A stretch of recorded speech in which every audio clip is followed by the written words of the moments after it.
wali suyi waludu suyi waludu wali suyi waljeli suyi yewtere mon bowal ganni e nder ndeɗo tongode hesere ari ko simtande on gurdam goto e worɓe baɗɗo koɓe mbaɗi waɗi kadi koɓe mbaɗani yewtere mon bowal ganni e nder ndeɗo tongode hesere ari ko simtande on goto e sagataɓe dokkuɗo en hande wurde e ndimago sabu darade ɗum haɓade dahgoji kono kadi salade laamu dontowo ngo tawnoɗo oɗo gorko mo garɗen haalde gurdam mum hande ko gorko gadduɗo juɓɓudi kesiri gaddi en kesa jaɓɓal kesal ene rendo men foti wurdude addani ɗum laamu fawingo e alliyankagal oɗo gorko mo garɗen haalde gurdam mum hande cimtugol gurdam mum timmini himmi e pellital ngal joganino rendo mum ha o hawri e ladial o wuuri tan nam ko duuɓi 55 kono noon tarihi wawa yejjidde gurdam makko saabu gaddin laamu mbo jaɓɓinno en ene heddi e wonde alluwal dursittengal ha e nder leyɗele tuuba ko hay somi haali ɗo hewɓe gandi mbowal gande ari haalde hande ko gurdam Cheikh Souleymane Racine Ba to banggue gaaci e dande to dusata en hande ko Abdoulaye Thienel Fall simtanto on ɗum ko Hamme Amadou Ly كاني غداة البين يوم تهملوا لدى السمرات الهين ناقي وانسلي ابن الغيث Cheikh Souleymane Bal ko goto e jaale ɓurɗi tidde e adduɓe lefol alma magal e nder Fouta hayso tawi nde almami fiilete e hitande 1976 ko tawi o hawri e ladial to wolde fori haɗata kam o ardima haare filñitare nde hakke duuɓi 8 ha duuɓi 9 caggal nde mo ummeti Pire Sagnokor holi gonɗo Cheikh Souleymane Ba haalde gurdam aade noon fiɓaki tan e haalde nde o jibina to jibina e hol jibinbomo kono andude ɗum ina wonko wawi en wallude tawde kay neɗɗo taaride mum ene jogui battane e gurdam mum wadde sen mbiyama holi gonɗo Cheikh Souleymane Bal mbiyen Cheikh Souleymane Bal yi aduna ko hedde hitande 1920 walla 1921 to banggue hitande nde yinde aduna lural ngal woɗɗani to banggue tarik dartol makko kay waɗi baalaji ɗiɗi ko nokkuɗo jibinaɗo won defte kewɗe ko wayni ni l'hégémonie Paul di Fouta Toro wi ko boode o jibina hayso a yeehi boode kadi ma taw e nder tarik ngoɓe jaggi wonde ko boode tiki o jibina ɗum ni kadi ko defte kewɗe gaddi ko boode o jibina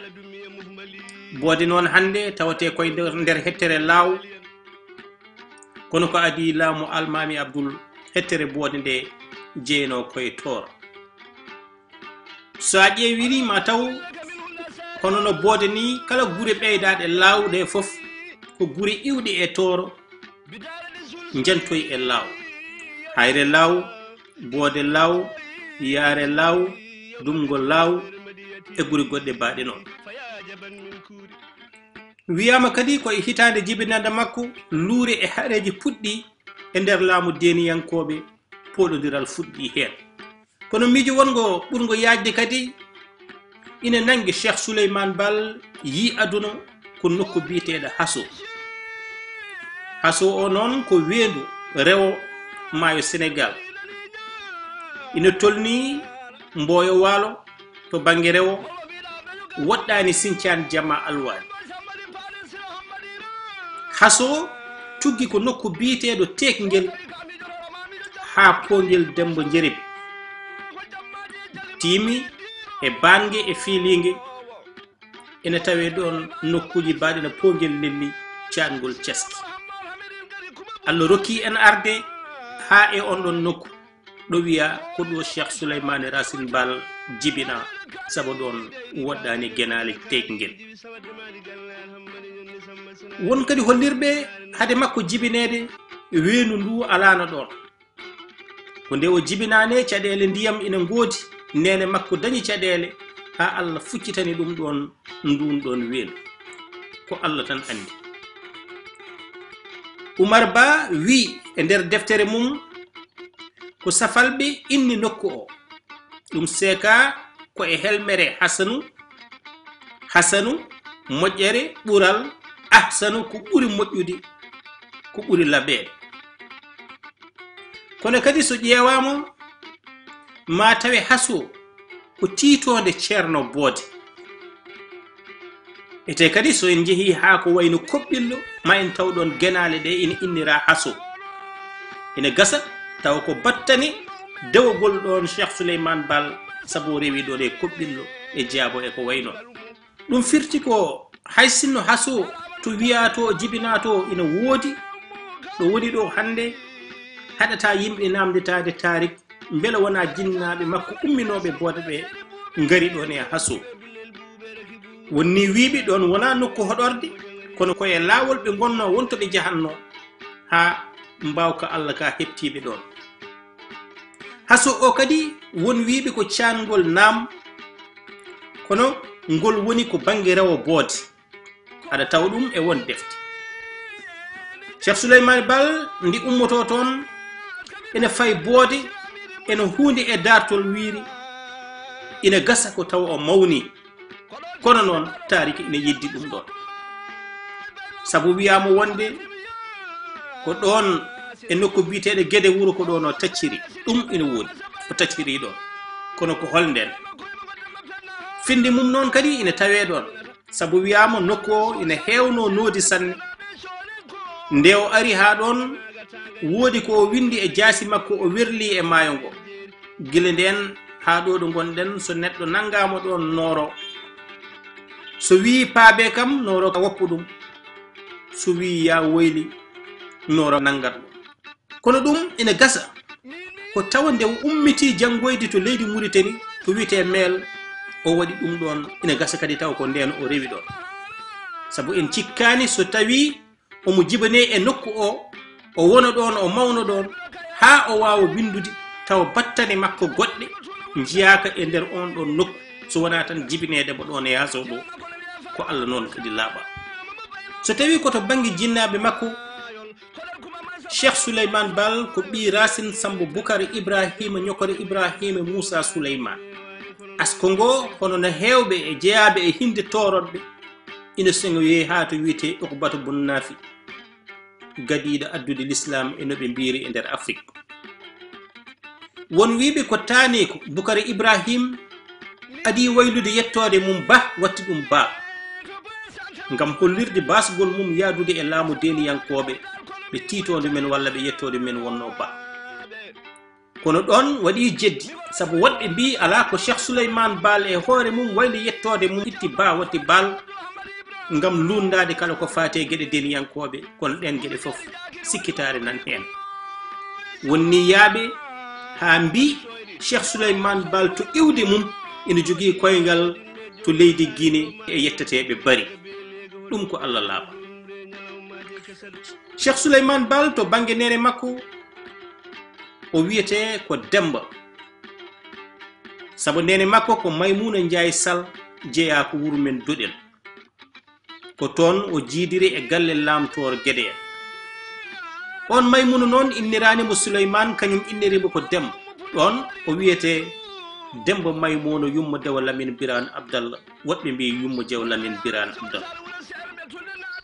Cheikh Souleymane Bal wona bajjo sabu baba makko Racine Bal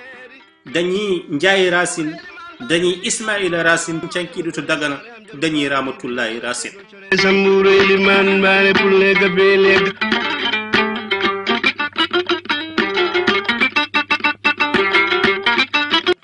alluwal makko gadanal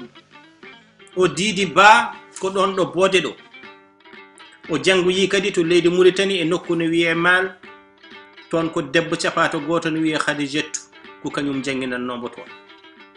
ine wiye ni oɗo nokku battini e gurdam makko, sabu ko toon o fuɗɗi teskede yiidi ɓaleɓe ha e sukaɓe ɓaleɓe ina gujje ina gadde e maali dahno.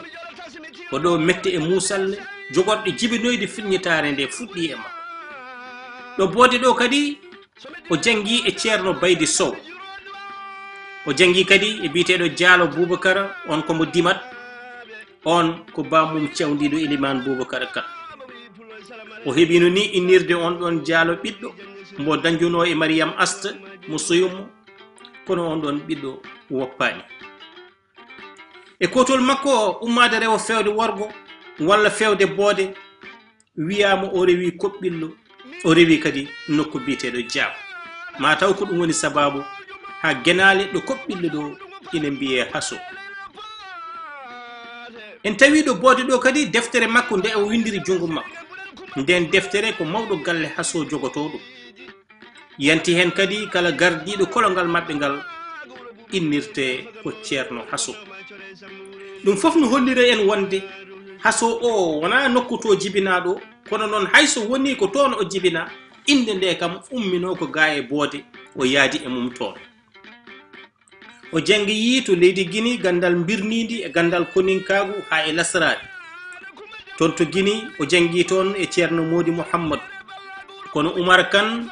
nangi ko ceerno janginɗomo lasrade to Guinée to wiyete ko Modi Alpha Sellu mo labbe. oɗo nokkune wonko raaɓimo, sabu ko ɗon l'islam liɓi diine aado gonnoɗo ɗon. o jangi ɗon kadi juɓɓude laamu pawigo e gandal e mbawko, kono pawigo e alliyankagal, sabu tawi ɗon laamu almamiyagal e nder leydi Guinée. wiyama ni ɓuri hawdemo ɗon koto banggue tippude rendo ngo e ko wiyete diiwe, diwal diiwe mawɓe fecciɓe e bisidaji. o tawi toon kadi lamɗo nokkure nde titode mum ina woni almami. ɗum ɗo ina gasa tawa ko o almami eggi o artiri ɗum nde ɓe keɓoy polgue dow deniyankoɓe ɓe darni laawo e on fan. eɗen mbawi wiide kadi Guinée wasani rabdemo to banggue fannu jangguine e gandal, sabu kamɓe e yonto mabɓe eɓe jeeya e ƴettuɓe hay limtogo ɓe pulɗini ɗum. sa yi Sareedu, sa yi Laam Alif jowɗo, sa yi ha cewɗo ha tongu, sa yi ayna baaliɗo e ayna dariɗo ha tongu piccuɗo, ɗum ɗo fof ba jorɗo ta jorɗo, Laam Alif wow taƴƴo, ɗum ɗo fof ko fannu gaddin hijjo arab, kono noon ɓe pulɗini ɗum. ina gasa kadi taw ɗum maale mum ɓe ƴetti ɗum koto leydi Guinée toɓɓiti. Allah tan andi. Cheikh Souleymane Baal jangoyi ko wiyete fiqh to Pire Sagnokor to duɗal Khali Amar Fall. ko toon noon o yitodiri e sanɗaji garnoɗi toon jangude. ko toon kadi fiɓa fiɓde haɓade kalifandi dango e laamu deniyankoɓe darna gendi l'islam. ma mbiyani ko kanko simtani wonɓe toon fof musalla gonɗo o e ko woni ko gayete e fannu no ɓe poti ɗum waylirde ni. ko toon kadi docetal gadanal foyre filñitare nde ko toon ina wayne jappila. toon to Pire Sagnokor kadi wiyama wonde e sahande ɓe poti ummade toon, sabu yonto gadana o waɗɗani sanɗaji 25. hayso ɓe ummidaki toon hewɓe mabɓe mbaynidimo toon. wiyama nde ɓe mbaynoto jeeɗiɗo e mabɓe ɓe Khali Amar Fall walla e on saha gardinoɗo duɗal Khali Amar Fall ngal addiɓe ha e wendu wotoro wiyoɓe taara ɗum laabi jeeɗiɗi. nde ɓe taari eɓe garti, moni fof o fawi jungo e hoore mum, woodi ko yomni ɗum. Cheikh Souleymane Baal o wi ɗum, an dey ma haɓe hare sattude kaɓaneɗa diine, kaɓaneɗa l'islam, ma heɓ polgu, kono a tawetake polgu ngu, a fiiletake almani. Abdoul Hamad Lamine Maka Ali Hamme Julɗo Kane, Abdoul Qadir Kane o wi ɗum, an dey ma ardo laaɓo diine e nokkuɗo paaɗa to tawa a yiilaki ɗum, a dartani ɗum, ina gasa tawɗen maale peeñi. ko toon e Pire ni o yindiri gadanol e almami Abdoul Qadir Kane. o yewtidi e dendagal ɓe o wonduno toon. o nanodiri e maɓɓe ngam liɓoyde laamu deniyankoɓe haɗoyde dargo e candalagal safalɓe darna gendi l'islam.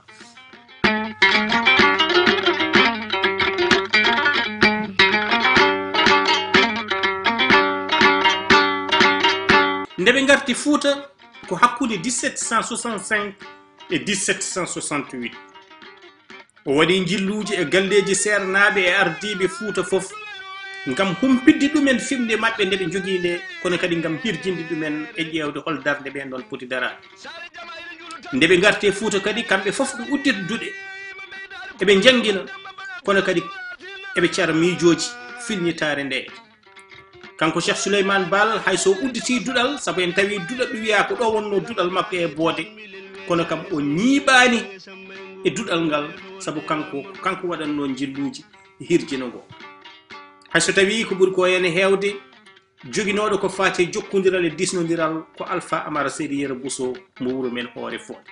koye nden darde kadi daɗɗa batu gadingu to Fuutotoro to galle Alpha Amara Seydi Yero Bousso mo Hoore Fonde gonɗen koye 1768 ko ɗon o yaltini windande adande nde hande taariki ruttanto aduna o fof ina bakkoro ɗum to banggue darde nde ɓe poti darade e holno ɓe poti jogorade laamu l'islam ngu so tawi kay ɓe keeɓi polgu e ɓen habdiɓe maɓɓe.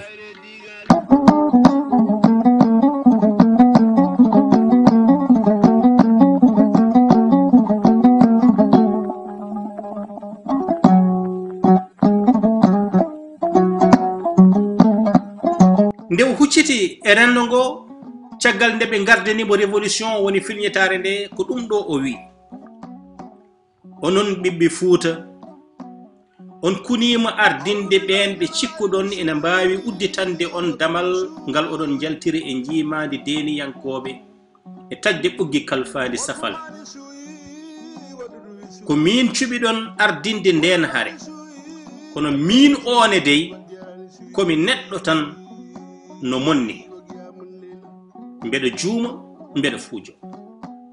mi udditi ngal ɗo damal oɗon poti dadade ngam sembinde diine Allah o beele jomiraɗo ina rakko en polgu noon wodani tan ko muñɓe. inna allaha ma as-sabirin. Cheikh Souleymane Baal jokki min o kaldowo e mon mi anda beele ko e nde haare nde ummani ɗen jogormi heddade walla ala. kono so tawi mi heddimo e nde haare so ala ko heddi so wona tawa oɗon cuɓo almami cuɓode almami gandu portiɗo nunɗuɗo mo huñɗani e laamu. so on lamminimo on jii omo ɓeydo alɗude e fannu mo on paamani liɓe laamu makko kepton jawdi ndi o jogui ndi tawa o heɓrani ɗum lawol. so o salimo o jebbilaki kaɓoɗemo no omo wasa woppirde ronoɓe makko laamu don towo. so oɗon jiilo lomto makko cuɓoɗe almami goɗɗo tawa fawaki e hinde walla jibinande cuɓoɗe almami gando bittuɗo gollowo e kala ko wawi wonde hinde makko oto goppe laamu ngu e galle goto ngati so on mbaɗi noon ɗum wontata ko ɓural dontatengal. oto laamu on so wona tawa ko kanduɗo e laamu ngu e nder haareji diini so on ummanima ɗum ndento ɗe yoɓade pittali sukaɓe muman ton Allah ndento ɗe warde nayeɓe hortiɓe hoto koyne mukko rewɓe saabu so on mbaɗi ɗe gueɗe on mbaɗi ko ɓuuri bonde.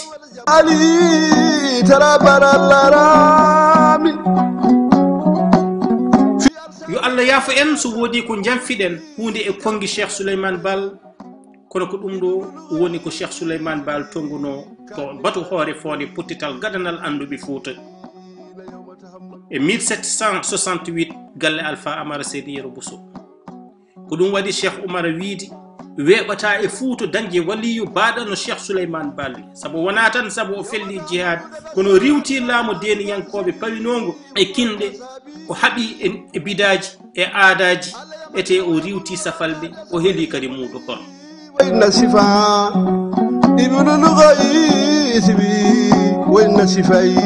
e kuuli gardorde ɗe Cheikh Souleymane Baal lennuno ene jeeya heen. Kala nde ñaawoore waɗa aan mo jebbilaaki e ñaawoore nde aɗa waawi wullitoyaade to almaami ngam ñaawteede. Woni aɗa waawi waɗde appel. Sabu nde laamu ngu darna fimne maɓɓe wonno ko waɗde la décentralisation woni tellinde mbaawkaaji. Kala nokku ina jogii laamuuji mum kanje fof ɗi jowoto e le pouvoir central laamu almamagal kono noon tawɓe jogii won geɗe kono noon so nanodiral waɗaani toon rutto e pouvoir central o waawa ɗum ñaawde taw fawi ɗum koye diine. ina jeeya e nder kuule ɗe wiidi wonde kubbal e jawdi keɓaandi e pawe woni impôt e taxe e moftal leydi ndi woni ngalu ngu ngannduɗaa ngu ko ndendaandi so keɓaango e hareeji walla koye noon yo won ɓural ngal yimɓe fof ndendi poti e mum kala kaanduɗo en totte. ina jeeya e nder ɗen ɗon kuuli almaami o ko kam jogii ndenka e kisal yimɓe ɓe kono omo waawi ɗum halfinde kala mo o wela. La sécurité et la stabilité jogii ɗum ko pouvoir central hono almaami kono omo waawi waɗde une délégation de pouvoir ko halfina ɗum laamorɗe makko goɗɗe ɗe. O wii haa hannde nayeeɓe aliyatemeeɓe sukaaɓe e rewɓe poti ko ittanede geɗal e nder renndo ɓe. ɗum ɗo kadi jeeya koye toɓɓe ɗe Cheikh Souleymane Baal huni walla yooɓni kala jogorɗo ardaani. toɓɓe nayi mawɗe jeeyama e lowe ruumo woni campagne mo Cheikh Souleymane Baal waajortuno ngam ittude heewɓe e diiniyankoagal artira ɗumen almamagal. kuuli nayi noon o darnuno ala Allah so wona Allahu subhanahu wa taala mo tagaaka jibinaani jibinaaka. ɗum ko sarɗi gadano ngam jeeyede e lefol laamu makko. daranaade waktuuji joyi njuuluɗi hoorde lewru korko ittude askal hajjoyti kono kadi woppude leemodiral rewɓe ko ina ɓuro nayo hono no sharia wirini. ko gonga noon e yento Cheikh Souleymane Baal ko tawa satigeɓe heewɓe wonnooɓe e deeniyankagal ko julɓe ɓe gonno kono haɗata wuurdeɓe e renndo wuurnoogo e ruggooji kam e konogol addaniiɓe ronkude mumtude won geɗe e nder renndo ngo. ina jeeya kadi e ko webtinani Cheikh Souleymane Baal golle mum fawde hare makko fof e kisal renndo ngo la sécurité sabu caɗeele ɓurnooɗe wonde ko kisal e teddingol famarɓe doole le bas peuple. saradeɓe e Fuuta kamɓe wonnooɓe to Pire Sagnokoro ina wallitiɓe kadi e nder darde maɓɓe nde sabu hirjino ngo ɓuri waawde yaade. sabu weeɓantano Cheikh Souleymane Baal heɓde seɓɓe koliyaaɓe wonnooɓe to Horko Ƴere ɓe wonnooɓe to Sinthiou Garba wonnooɓe to Guijilon wonnooɓe to Janjooli tawa waɗaani stratégie won peeje. te kadi eɗen nganndi so heɓaana ɓeen ɗon liɓde mo laamu deeniyankoɓe wawatano laataade. e on nokku ina jeeya e jooɗinoɓe toon ceerno Abdourahmane Banaji mboɓe mbiyanno tenana janngooɓe. ina jooɗinooɗo hawre ɗo ceerno Bayla Perejo Bayla mawɗo mo ngannduɗaa o ma en ngartu e ngurdam mum so weli Allah. caggal jilluji makko e Fuuta kanko Cheikh Souleymane Baal sabu kanko o jooɗaaki e duɗal no heddiɓe ɓe mbirani yo jooɗo ina janngina ina pindino o heɓi yimɓe heewɓe sanne haa e ɓattinoɓe sati. ene limte e ɓen ɓo heɓi Siré Dara gooto e hohooɓe seɓɓe koliyaaɓe mo Guijilon el fekki Ngenar ina wiye el fekki Amadou Agne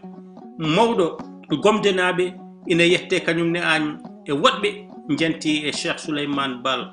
fof noon to bange peeji o rewi koye el fekki Amadou Agne jooɗinoɗo to Janjooli o rewi ngam heɓde heewɓe e seɓɓe koliyaaɓe ɓe. hade makko yettade Horko Ƴere ko taw o heɓi guri keewɗe seɓɓe koliyaaɓe o adi ni ko windude satige suli ɓataake jeertino ñaawde potal daranaade famarɓe doole hulde Allah woppude kala ko diine l'islam o sali. nde Cheikh Souleymane Baal ari Horko Ƴere nde o jooɗimo balɗe tati satigi jooɗodaaki e makko ko woni ɗon ko fof o bismako kankone o waɗi ɗum fartange ngam jokkude campagne e ruuma mbo wonno e dow mum haa wawi heɓde heewɓe e taariɓe ɓe wawno yindirde ni. ina jeeya e ɓen seɓɓe koliyaaɓe ɓe seede mum ko e wiide ma won defte ko tawi ɗon satigo ina jogii e temedere rewɓe nayo nde wi on ɓo yo usto ha heddo rewɓe nayo on wimo jogii tan ko rewɓe nayo ɗiɗo ɓe ko jawanɓe ɗiɗo heddiɓe ɓe ko deniyankoɓe heddiɓe ɓe fof ngoni koye jimadi makko ɗum ni wawi wallude Cheikh Souleymane Baal ha wawi yiitude e ɓen ɗon seɓɓe famminde ɗumen wonde ndeko on nangiraka ɗo kon rimɓe ɗe wallahi kon rimɓe to banggue haareji ɗoɓe mbaddi miijoji kewɗe jalti hen miijoji kadi lowdude ɗen jiiɗa nadde e nder mum saabu ina addana yimɓeɓe jiibade to banggue taarih ko wawi hen wonde foof mayde Soule Ndiaye ummitini haare lomtugol hakkude deniyankoɓe nattuɓe woƴede Cheikh Souleymane Baal goƴano lomtorto ɗum ɗo kadi woni atu fartanga mo Cheikh Souleymane Baal jogoɗo hutorade ha wawi heɓde pol gueɗe ɗe ina ɓuura laaɓoyde so en gaare gurdam Bayla Perejo mawɗo saabu hande waɗi koye tumbere ɗoɗon Bayla Perejo heetno eɗen tongo ɗo nde ɗo tongode adande e gurdam Cheikh Souleymane Baal taw tongode men arande ma en kal ko faati e muudo hormo holko ɗum firti holɗo ƴetti ɗum holno ittiri ɗum kono noon kadi caggal ɗum ni holno hawrire ladial e nder wolde fori bowal ganni ko ɗum ɗo tonganno on hande ina dusanno en Abdoulaye Ceydel Ba Paté sawto o e wallifo ngo ko Hamme Amadou Ly